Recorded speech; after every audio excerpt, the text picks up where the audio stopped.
Shalom, Mubarakah, Mispakah, peace and blessings, family. Unclean is tameh. Uncleanliness is tamah. Clean is tahor. Now I'm gonna break down what these words mean. What does it mean to be unclean? And what does it mean to be clean? We're gonna break this down real quick. Tall equals surround. Mayin means unstable.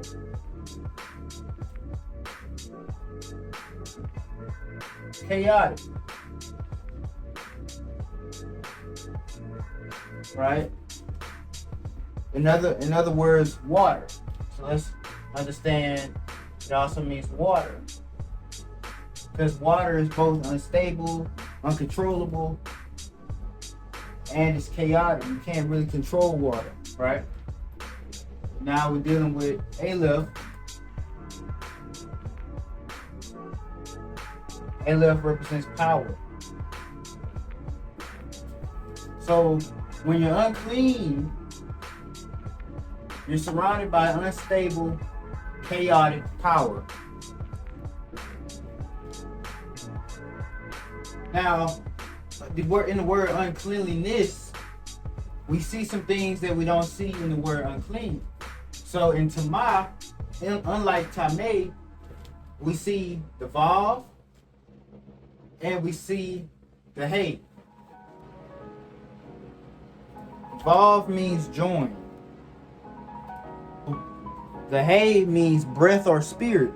The idea of uncleanliness in general is the action of being surrounded and joined by an unstable, uncontrollable, chaotic, powerful spirit. You're surrounded by a powerful spirit, an uncontrollable, unstable spirit. It's energy though. It's your own energy. It's your own spirit.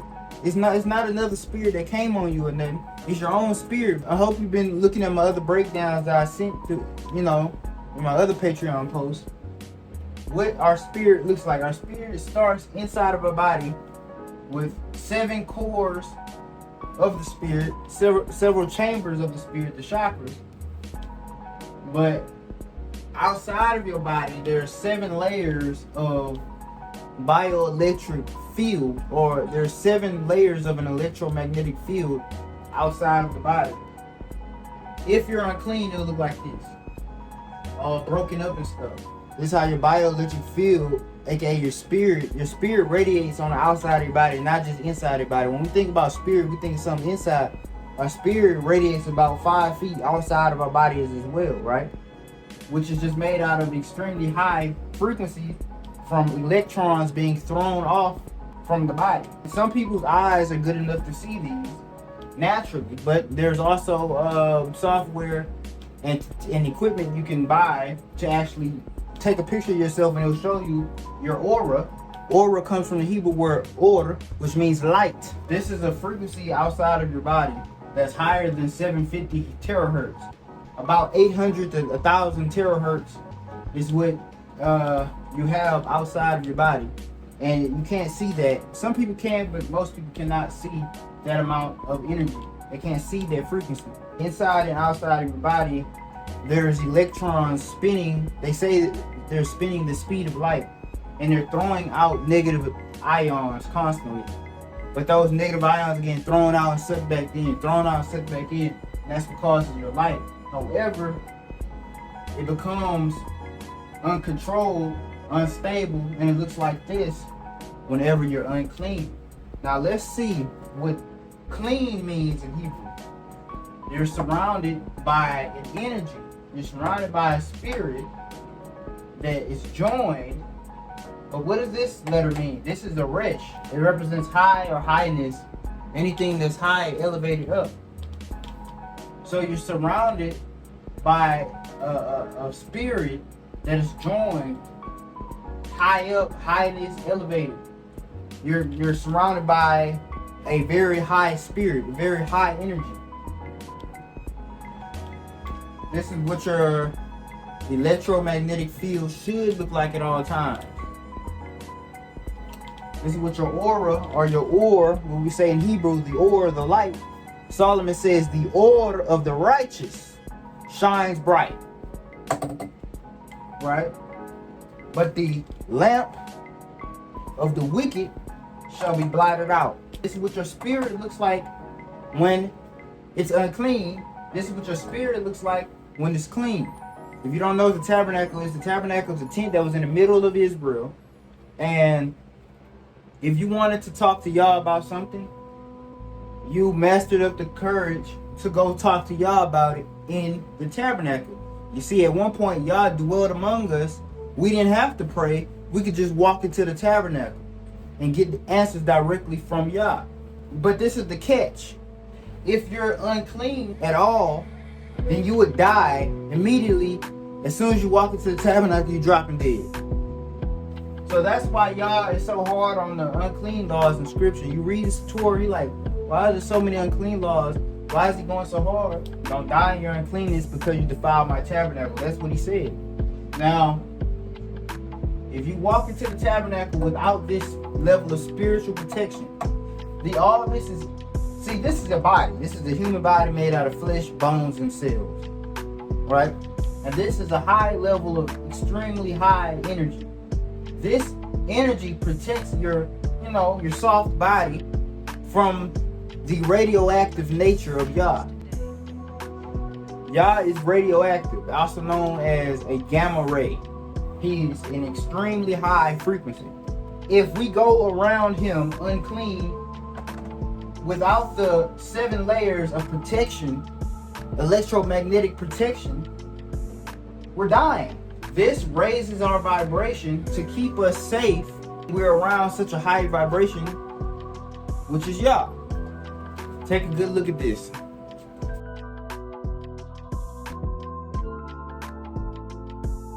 This is the knowledge. I didn't make this knowledge up. Our ancestors knew this very well. This whole time, y'all, I made a mistake. I pronounced this stuff Tamar. This don't say Tamar. This say Tumah. So the body, things in the body that can cause you to be unclean. The release of sperm, the release of period blood, and the release of pus is an unclean discharge.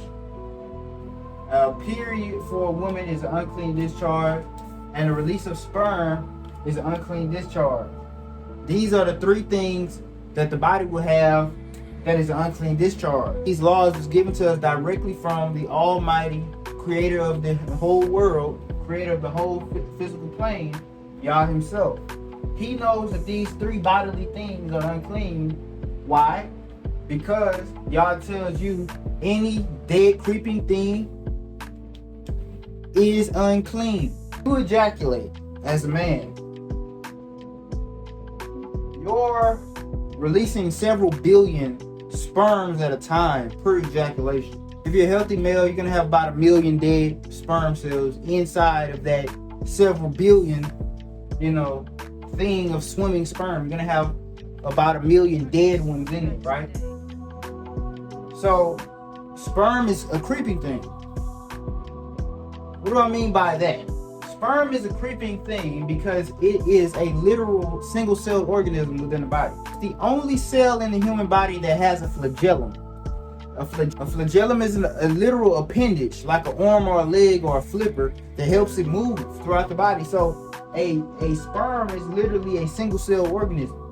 It's an intelligent single-celled organism. You're gonna have 1 million dead sperms per ejaculation. And of course, that's going to get you unclean into evening. It's a literal single-cell organism. Anytime you have a large amount of single-cell organisms in one spot, you're going to have a lot of them that are dead in there. So when you have a large amount of single-cell organisms in one spot, a condensed amount of single-cell organisms in one spot, you have uncleanliness, right? Whether it be a big thing of bacteria, a big thing of fungus, all that's unclean. Leprosy was a fungus. It was a fungal infection. If you have mold in your house, that was considered a leprosy in your house. You have to remove the bricks. Wherever there was mold growing, you have to remove the bricks. That's unclean, right? You have a whole bunch of microbes and single cell organisms in one spot is unclean, period. Now go ahead and say, what about breast milk? It got germs and they got little bacteria, beneficial bacteria. Breast milk is not a concentrated amount of bacteria. It's not mostly bacteria. You understand? It's mostly milk. It's got bacteria in it, but it's mostly milk. Therefore, breast milk is not unclean. If any animal dies of its own, that bacteria that's in the gut of the animal will multiply like crazy immediately after death. That's why it's unclean immediately. If you eat it, touch it, or what, you're unclean. You kill a cow, for example, and you touch the guts of the cow, you are unclean. And it tells you that in scripture. Even if you kill a cow, yes, you are unclean. So anytime you're touching a lot of bacteria, or dealing with a lot of bacteria, or a lot of fungus, or these little microscopic organisms, and they're concentrated, you are unclean. For my ladies, like whoever listens, I'm finna get explicit real quick. So if you got some children, listen to this video.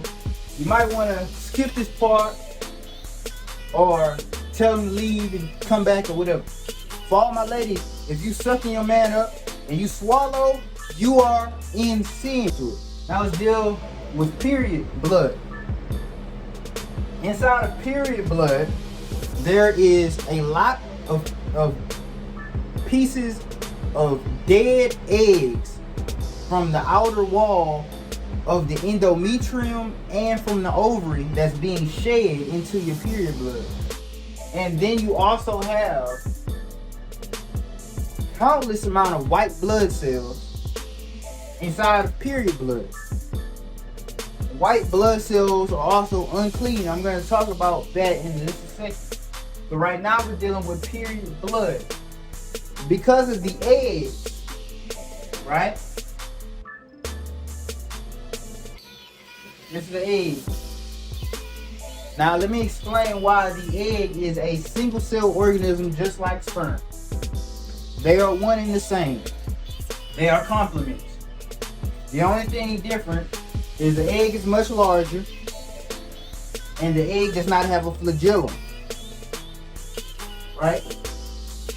That's pretty much the only thing different. Because the egg is the receiver, the sperm is the giver. Right? But it's the same thing. That's why they come together to make a life. But what people don't understand is the egg is actually more intelligent than the sperm.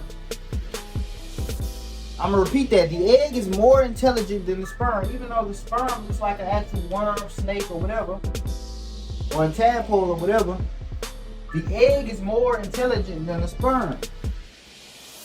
The egg, so you only have one fertile egg sitting in the ovary per month as a woman. And a man ejaculates inside of it. So that's billions of sperm aiming towards this one egg. And when it's all said and done, this one egg is going to be surrounded by the sperm.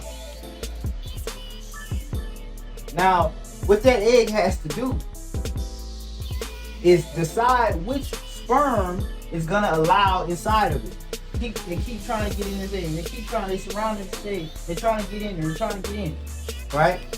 But see, what happens is that egg, like only one of y'all finna make it inside of it. So what this egg does is it scans each and every one of these sperm cells to see which sperm cell has best genes. It scans these sperm cells to see which sperm has the best genetic sequence. From the minute the sperm gets inside of the woman, her immune system is constantly killing off the sperm. Her white blood cells are constantly killing off that sperm. And those white blood cells are killing off the weakest sperm. So only the strongest sperm are gonna make it to this egg. And even when the strongest sperm has made it to this egg, that egg says, only one of you fellas is going to get in here. And it scans the egg. It scans the outside of itself. And it scans every little sperm to see which sperm has the best genetic sequence to least likely give me a bad offspring. So the egg is a highly advanced, highly intelligent single-cell organism. It's so much dead things in there, not just dead eggs, but also a lot of dead white blood cells. Why is pus unclean according to Leviticus 15? The first thing in Leviticus 15 talks about pus. Basically, it says if a man has an issue in his flesh, whether his flesh be stopped up by his discharge, meaning whether let's say he got a boil and the discharge not coming out, it's stopped up. Or it says if it runs with his discharge, meaning it opened up and it's just leaking, right? Then his discharge is unclean, right? So pus is unclean. And this is also why circumcision is mandatory, because when you're uncircumcised, you got a whopping 70% chance of sometimes in your life getting a major infection in the penis where there's pus. Pus is an infection. There's always going to be an infection, right? Pus makes you unclean 7 days. It's just as bad as period blood. It's on the same level, right? Now, why is that? Because if I get a cut right now, right? And then bacteria starts to grow inside that cut, my white blood cells are going to come and kill that bacteria. Now look, listen to this. That's dead bacteria, which is another single cell organism.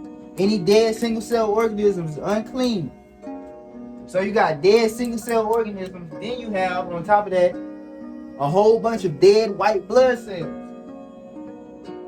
So inside of pus, we got nasty bacteria,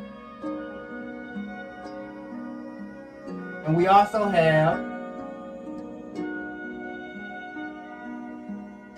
white blood cells, right? Inside of pus, we have bacteria and white blood cells. Both of these guys are intelligent single cell organisms. They know what they're doing. But white blood cells are probably the most intelligent cells that you have in your body. They may be more intelligent than the egg and the sperm put together. The white blood cell is the one cell in the body that keeps you from dying in any given time. Your white blood cells are responsible for killing at least one cancer cell in the body per day. Without white blood cells, you would be dead. You would be dead right now if you did not have any white blood cells. So these are very important to keep you alive and to keep bacteria and viruses away from you. And cancers as well. So what they do is they spot the bacteria, they run toward the bacteria, and they literally eat the bacteria. And they multiply like crazy, and that's what causes pus to be like a whitish, yellowish color, because it's full of white blood cells, right? And when that pus comes out of the body, you are unclean. You are unclean because you have millions of dead, single-cell, intelligent organisms coming out of your body. That's why you're unclean. It's dead things coming out of your body. When we focus on the mem in the word tameh and in the word tuma, we see that mem also represents water. Pure water has a very low frequency. Pure H2O has a very low electromagnetic field. It has a very low frequency, right? That's why drinking pure water is not good for you. You need to drink water that has natural minerals inside of it, like spring water. Natural minerals inside of spring water. Even rainwater collects dust from the air. and that's good. It raises the vibration of the water. Now, when you think about water, water is always low. Water is always sitting on top of something, right? But when you think of the word tahor, inside of the word tahor, even though resh means high or high up, you got to understand we got the word hor in there.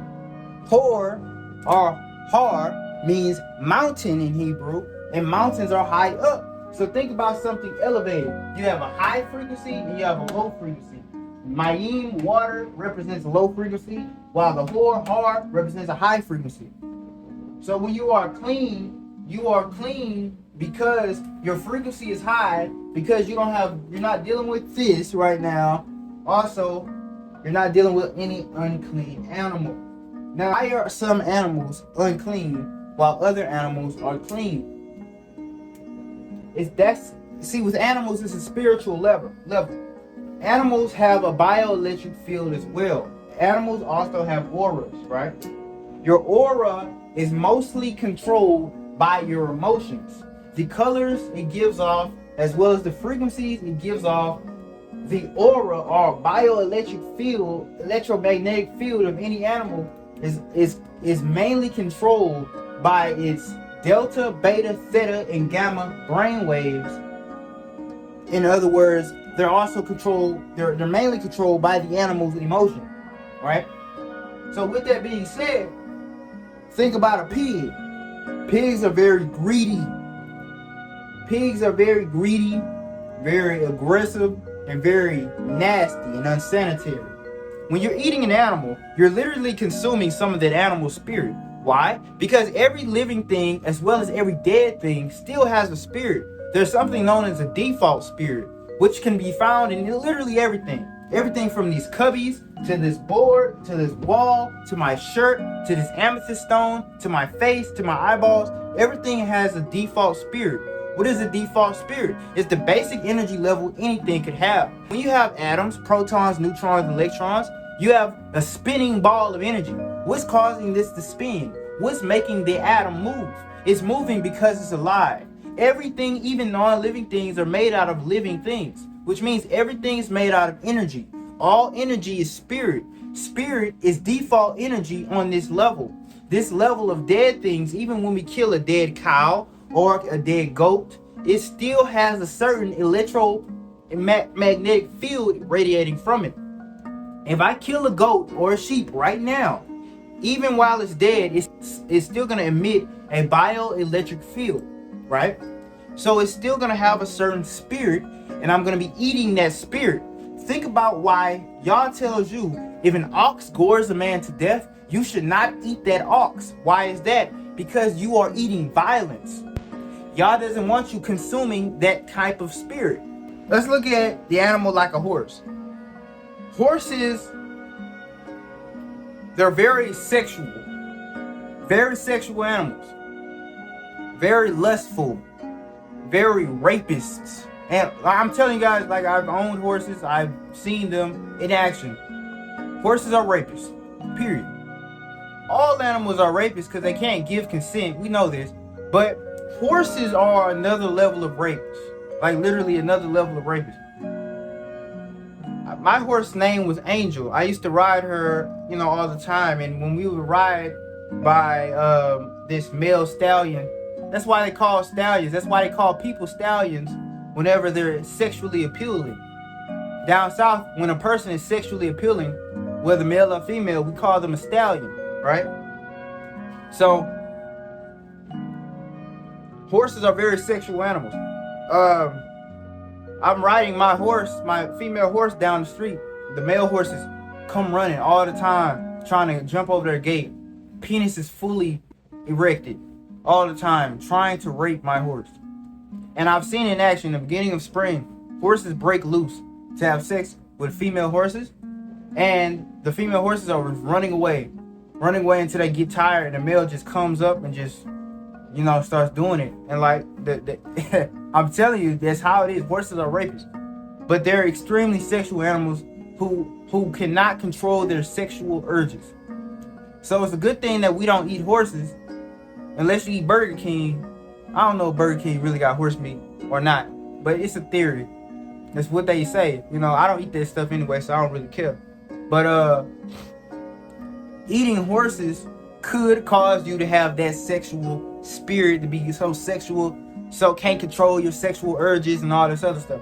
Any type of carnivore, a dog, a lion, a cat, those animals are hunters, meaning they have a scarcity mentality. They have a very, what you would call, a very desperate mentality. These are desperate animals. They desperately want food, and they'll do anything to get it. You know what I'm saying? It's what you call a scarcity mentality. Any type of bottom feeder. You don't want to be some that's eat. You don't want to be some type of scavenger. You don't want to eat some type of scavenger or bottom feeder. Because you know what that gives me?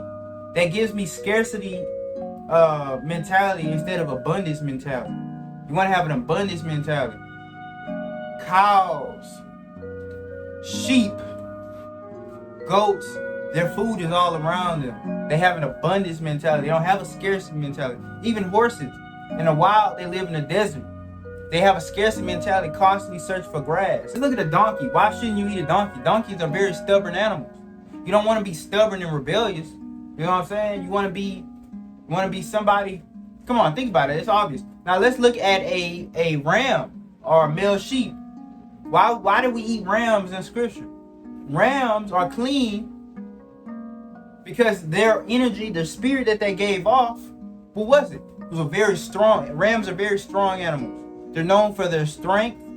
Them and cows and oxen, known for their strength. But rams are also known for their humility. Rams and sheep, they're known for their humility. They're humble. You can lead them. You can lead these animals. You know what I'm saying? A donkey is prideful. He don't wanna listen to you. He don't wanna let you pull him. You understand? So it's the spirit of these animals. Animals with split hooves, they're humble, but they're also powerful. So they're balanced, right? Them animals with one hoof, they have a spirit on them that we don't need to have as humans. Think about these unclean animals. They always have some type of negative connotation to them. You know what I'm saying? Goat is a good example. Goats, if you see goats in action, goats are so energetic. They're the happiest animal I've ever seen, man. Goats are the happiest animal, the happiest non-aggressive animal that I've ever seen, man. I be seeing goats and they act like little children. They're so playful. They love to play. They laugh and everything, guys. It's crazy. Goats are so happy. You know what I'm saying? That's the type of animals y'all want us to eat. The split hoof animals have good personalities. The animals that chew the cud and split the hoof have good personalities. You understand? He wants us to avoid the ones that don't split the hoof, don't chew the cud, because they cuckoo. Those are cuckoo animals. And y'all know that they spirit is not resonating with our spirit. That's why y'all don't want you drinking blood, because what happens if you drink blood? Let's drink the blood of an animal. You're drinking an extreme amount of that animal spirit to where it's too bad. It's like really bad for you. It's gonna mess up your spirit to the point where they want to eat, like actually become aggressive. When people drink animal blood, they become animalistic. Why? Because they literally drank an animal spirit. It's different from just eating the animal's meat, because the meat absent of the blood only contains default energy. Now, the meat with the blood contains default energy and electric energy, as well as hormonal energy.